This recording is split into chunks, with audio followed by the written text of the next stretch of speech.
Alright, hello YouTube. My name is Matthew Bauer, and I got a 5th place in the Spokane Regionals last weekend with Gem Knights. It's my favorite deck of all time. It's really explosive. It has a ton of really cool combos you can do with it. So yeah, let's just get into the deck profile. So to start with the monsters, for the vanillas, we have to have 5 of them. So this guy, normally people play 3 and 3, but he's not that great to draw all the time, and we only want to use like unexpected die or sending him with Lady Lapis Lazuli. He's really good at making like a bunch of the other fusions, so you can make Curious, and he's just like overall like really good just to have one of him. You don't ever really want to see multiples of him, so he's just there to help resolve Rescue Rabbit. But this one helps you win the game by burning, so that one's mandatory to play 3 of that one. So the next one is 3 Lazuli. This one you can send from anywhere, and it helps loop advantage. It's so insane. This card shouldn't be in the game, but it is. It's just so good at abusing the vanillas. This one I always shuffle back with Phantom Quartz. This card is just phenomenal. The next one would be Obsidian. So Obsidian, when he's sent from the hand to the graveyard, he summons back one of the normal monsters. So he helps make all the OTKs possible, he helps make Phantom Quartz. So to have the FTK, you need 6 monsters in the field. And he always puts the normal monsters back onto the field to do the burn damage. So this guy, you always need him.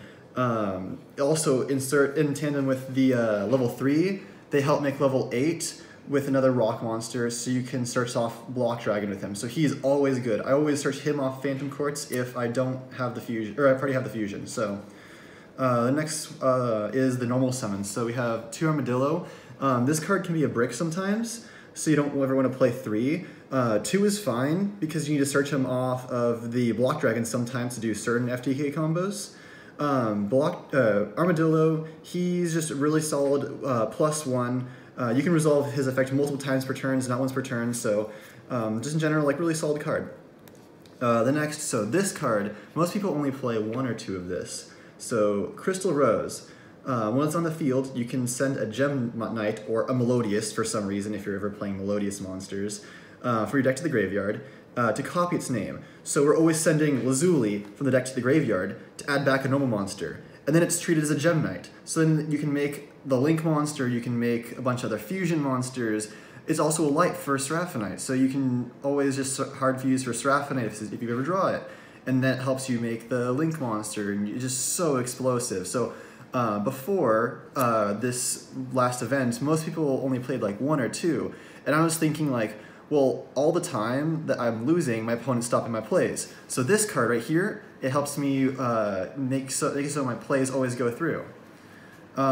Next up, one of the best normal summon starters in the game is Rescue Rabbit. Just summoning 2 vanillas from your deck for free, always insane. Like there's so many crazy combos you can do with this. 3 vanillas of if you summon 3 vanillas, like let's say you summon the 2 Lazuli and you have a third one with a Tourmaline, you can link one of the vanillas off for Link Spider, make Curious, and then it's just insane. This card though, this card is the MVP. So rock type monsters while he's on the field cannot be destroyed except by battle. So what that means is like you summon a bunch of monsters and they stop your FTK somehow. You have like 6 huge monsters that they have to deal with, and they're already down like a ton of life points. So like him alone, like they can't do anything about. They have to have like multiple ways to out your field. When he leaves the field, from anywhere, you can add rock monsters whose total level equals 8 from your deck to your hand. So that's why we play level 3s. You can search the Crystal Rose as well. So you play 3, 3, 2 is what I normally search. Or another really common one I search is 4, 1, 3. There's just so many possibilities of like cards you can search. Or like one time I even resolved like searching 2 Crystal Rose off of and then Armadillo. It's like he doesn't have to search the different names. It's just so insane. So Block Dragon, always insane. He got called by the grave a few times, but that's whatever. It happens, you know? So that's with the monsters. Next for the spells. So this card right here is like Phoenix Blade on crack. So not only is it like a starter card, it's a combo enabler. It It's like free discard fodder for anything. So Nightmare Unicorn, and like it always recurs itself. So like I'm playing Reasoning, which you'll see in a minute, but you can mill it off of Reasoning and just add it back to your hand. My opponent eradicated me, and I just banished a Gem Knight to add it back to my hand. I'm like, what are you doing, dude? Like, no, this card's crazy, dude. This card right here, though, summons a normal monster from the deck. It's like Emergency Teleport, but for normal monsters. So to win the game, all I have to do is make Phantom Courts, and this card right here makes Phantom Courts, basically. All I have to do is just slap that down on the table, and then summon a normal monster or another gem, and then just win the game. So we like letting our plays go through all the time. So this card is a staple, mandatory in like any combo deck. It's just really, really good. I said it a few times, never really did much outside of that if I was going, if my combo got stopped, but that card's all right.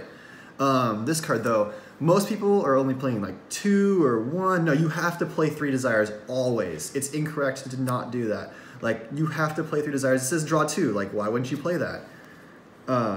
So next for limited spells, sadly limited, thanks to the Thunder Dragon deck and maybe some of this deck being a thing, I guess. This card is really, really good because it's basically Foolish Burial for Block Dragon, and it also puts a gem on the field. So, I mean, I only drew this twice in the 8-round tournament, and I only played it once. So the deck does not need Brilliant Fusion at all to function. Contrary to popular belief, this card just wasn't that great in general compared to this card right here. This card is always the MVP. This card prevents your opponent from targeting, so Sky Strikers can't do anything to you. Main phase 1 protection for all your monsters from being destroyed, so it says no to traps, no targeting at all, no effect veiler, no impermanence. This card always lets your plays go through. So we have Reasoning. So this card, so we're playing a bunch of different levels. We're playing 2s, 3s, 4s. It also bypasses Block Dragon. So this card is basically an Infernoid monster. So if you mill this off of Reasoning, you can just keep on going, and then you'll hit like a gem or Crystal Rose. All you need is 2 gems on the field to do your full combo. So it's just really, this card always is just phenomenal. Next up is Foolish Burial. This is as an extender to get the Block Dragon or the Lazuli, and just loop advantage. It's just really, really good in general. Or if you don't have vanilla in the grave when you have Crystal Rose to do other combos, it's just, this card is just needed always. Card Destruction. So all my opponents, when they play Sky Strikers, always end on Shizuku, and they set all their quick play spells and everything. So the only cards that they have left in their hand are going to be like Engage and Hand Traps. So like, as the first thing I do usually is like I play Card Destruction, and then they look at their hand, I'm like, wow, that kind of sucks. I just lost all my interruptions. I'm like, yeah, you kind of did. And then it triggers like Obsidians, and then Lazuli, and this, and then I just get a bunch of free pluses off of it. This guy can summon himself back from the graveyard, so, I mean, and so can this. So, like, Card Destruction's always live, basically. Unless they have no hand, and I'm playing against True Draco, which I did, which kind of sucks, but that's what we have a side deck for. And then the last card is Monster Reborn. So, you kind of need to play Reborn. I mean, just to get the 2 gems on the field, it's alright, I guess. Like, you can almost summon Crystal Rose and then send a gem and then Monster Reborn it, and then you can do the combo. So, Reborn's kind of needed. It's just, well, it's alright. It's just whatever. It's just Monster Reborn. It's just a free summon. So, the extra deck, we have the best fusion monster in the game. He has the best effect. So, the effect is, he has no effect. He just says, 1 rock-type monster. So when you play Brilliant Fusion, you can send our boy Block Dragon to the graveyard. This guy can't be Widow Anchored, so you just summon him and just attack. And people are like, oh, what's he do? I'm like, I win the game. He's just insane in general. He's just too generic, which is why. Prismara. So this guy requires a Thunder monster, that's why we're playing the Tourmalines. You can discard a gem card to destroy a face-up card in the field. So no Floodgates, no problematic monsters. He deals with everything. He's part of the reason why Brilliant Fusion is limited, because the Thunder Dragon deck, but you know, you have to do what you gotta do. Next up is Seraph Knight. So none of our normal summons are hard once per turns, so outside of Rescue Rabbit, but this card is really good for extending plays, and it requires a light monster, so Crystal Rose is part of the enabler. We have to use Crystal Rose and a gem to fuse into this to do part of the combo, and then you summon back this by banishing a fusion monster, and then you send the Lazuli from the deck to the graveyard to add a vanilla back. So this card right here is really integral to the combos. You actually hard summon it with the regular fusion to give it stats, not just for the normal summon. So next up is the FTK enabler, Lady Lapis Lazuli. The requirements are the Lapis, which is the vanilla we had to play 3 of, and a Gem Knight monster. So to use the effect, you have to send a Gem Knight monster from your main deck or extra deck from to the graveyard to burn for 500 damage for every special summoned monster in the field. So usually we're doing 3,000 twice, and then either 2,000 to 3,000 a third time with our Gem Knight Master Diamond. So what he does is I banish a Gem Knight that's level 7 or lower from the graveyard to copy the effect to send to burn for damage. He also gains attack for every gem in the graveyard, which comes up sometimes if you're going second, but most of the time just using his effect to copy this to burn your opponent for game. So he's a hard once per turn, so we have to usually end up putting him back with Phantom Quartz or the Nightmare Unicorn. So these these cards here just help me win the game. Next is Lady Brilliant Diamond. So this card is a Lone Fire Blossom for Gem Knight extra deck monsters.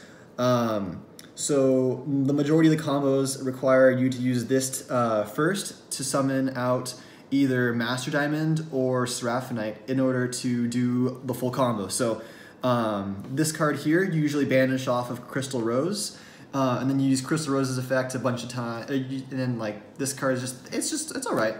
3 Gem Knight monsters. It's all you need, really. It's pretty helpful. Best Link monster in the game, hands down. This guy does everything for the deck. Adds a Gem Knight card on summon, so you can search the Fusion, the Obsidian, the Vanilla if you don't have one. While he's on the field, you can pay 1,000 life points to Fusion summon using banished monsters, which is insane. Like you'll summon this guy by banishing 3 Gem Knight monsters, and then you can just fuse them back into the deck, and then summon this. So this is just really important with, it's like you always win the game if you get to these 2 cards, like 100%. Like they have to have multiple hand traps to stop you at that point, which they should just, they lose at that point basically. So this guy right here is like best Link monster in the game. Like they should never have made this card. Next for the FTK enabler is Nightmare Unicorn. So almost 100% of the time, you're using his effect to shuffle back Master Diamond. He's just glorified FTK enabler at this point. Like, he's just there, you know? Other Link 3s include Curious. So this guy sends Block Dragon to the graveyard. So Free Foolish Burial plus Mill 3 is really, really good. Another Link 3, Summon Sorceress. This card should probably be banned. Yeah, I don't know. You guys should know what Summon Sorceress does at this point. Link Spider, we're playing normal monsters, so we actually get to use the effect and summon them from the deck, or summon them from the hand, I mean. So, yeah, I've used Link Spider's effect more times than probably anybody else in the world. Proxy Dragon, it's a light, and the arrows point sideways, so a lot of the times you can, like, fuse with Seraphonite if you need to, or it helps you, like, put it in the very middle so you can use more zones, because you need 6 monsters on the field, so... Proxy is pretty important. You just need to play a side link too. And then the last extra deck monster is Saryuja Skulldread. Drawing 4 is nice. This thing's basically a Pokemon card at this point. Like, it should probably be limited because of the other decks, but we only need 1 anyway for this. So limiting this card doesn't even hurt the strategy at all. It should probably be banned, but who knows, right? Side deck, I guess, is 3 Fantastical Dragon Phantasme, the Thanos card.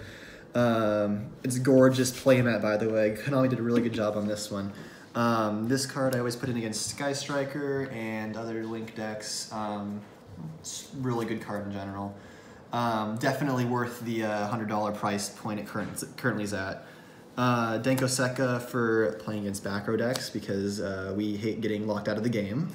Most of the time my opponents just flipped all their traps like face up because they were playing around Danko, and I'm like, all right, well, I guess this card's kind of worthless. So this card should probably be Twin Twisters instead, but we're playing evenly matched as well, so I mean, it's a light and a thunder, so you can make the either Seraphonite or Prismara with it if you ever dead draw extras. So I mean, it's okay. It's definitely better in this deck than other decks. Lancia for any other combo decks that we play against. It's just good to stop opponents from winning the game if you're going second, I guess, you know. The only thing this deck really loses to are like unbreakable board decks if your opponent's going first. So having these cards as well also helps. I drolled someone once basically for game. It was against True Draco. I played 2 True Draco decks, and I just like that matchup's like the absolute worst. But I beat both of them thankfully. So that and evenly matched. My evenly matched got Lancet actually, which kind of sucked. But oh well, evenly matched, pretty good card. So my side deck perfect. My main deck perfect. Extra deck perfect. Like this is probably like the best variation of Gem Knights it's ever gonna get. Unless we get more stuff off the ban list, but yeah, that's basically it. Thank you to my roommate Nick for recording it. Thank you for Rex for driving me, and shout out to the officer that pulled us over on the way there. Yeah, thank you to all the YouTubers that upload this. I appreciate it a lot. Thank you guys for watching, and make sure you guys subscribe. See you next time.